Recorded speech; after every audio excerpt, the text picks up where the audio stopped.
IPL খেলতে না পারায় এবার আদালতে গিয়ে মামলা করেছেন পেসার নুয়ান তুষারা। নিজেকে ফিট মনে করেন, অথচ শ্রীলঙ্কা ক্রিকেট বোর্ডের দাবি ফিটনেস পরীক্ষায় পাশ করতে পারেননি এই পেসার, যার ফলে তাকে আইপিএল খেলার অনুমতিপত্র দেওয়া হয়নি। ব্যাস, এতেই রেগে আগুন তিনি। কেন তাকে আইপিএল খেলতে দেওয়া হলো না, তাই তো এবার আইপিএল খেলার জন্য সরাসরি আদালতে গিয়েছেন, মামলাও করেছেন।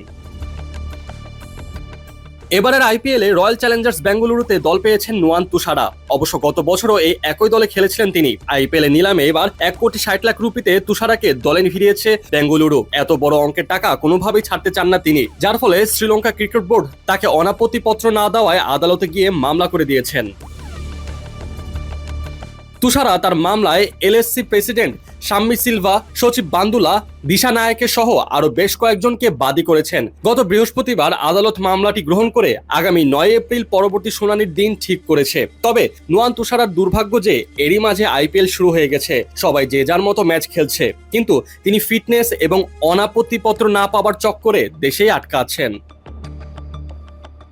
আইপিএল এর নিলামে 1,60,00,000 রুপিতে তুষারাকে দলে ভিড়িয়েছে বেঙ্গালুরু। এত বড় অঙ্কের টাকা কোনোভাবেই হাতছাড়া করতে চান না তিনি, যার ফলে আদালতে নুয়ান তুষারা জানিয়েছেন শেষ পর্যন্ত অনাপত্তিপত্র না পেলে তিনি কেবল বিশাল অঙ্কের অর্থই হারাবেন না, বরং ক্যারিয়ারের বড় একটি সুযোগ থেকেও বঞ্চিত হবেন। অবশ্য তিনি গত বছরও আইপিএল এ দল পেয়েছিলেন, তাও আবার এই বেঙ্গালুরুতেই। তবে সেই মৌসুমে মাত্র একটি ম্যাচ খেলতে পেরেছিলেন।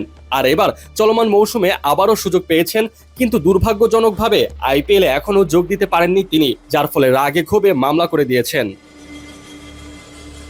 মামলায় এই লঙ্কান পেসার উল্লেখ করেন যে বোর্ডের সঙ্গে তার চুক্তির মেয়াদ গত 31শে মার্চ শেষ হবার কথা। তিনি ইতিমধ্যে আন্তর্জাতিক ক্রিকেট থেকে সরে দাঁড়ানোর এবং চুক্তি নবায়ন না করার সিদ্ধান্তের কথা বোর্ডকে জানিয়ে দিয়েছেন। ফিটনেস প্রসঙ্গে তার দাবি, ক্যারিয়ার জুড়ে তার ফিটনেস যেমন ছিল এখনো তেমনই আছে। আগে একই শারীরিক অবস্থায় ছাড়পত্র পেলেও এবার কেন বাধা দেওয়া হচ্ছে তা নিয়ে তিনি প্রশ্ন তুলেছেন।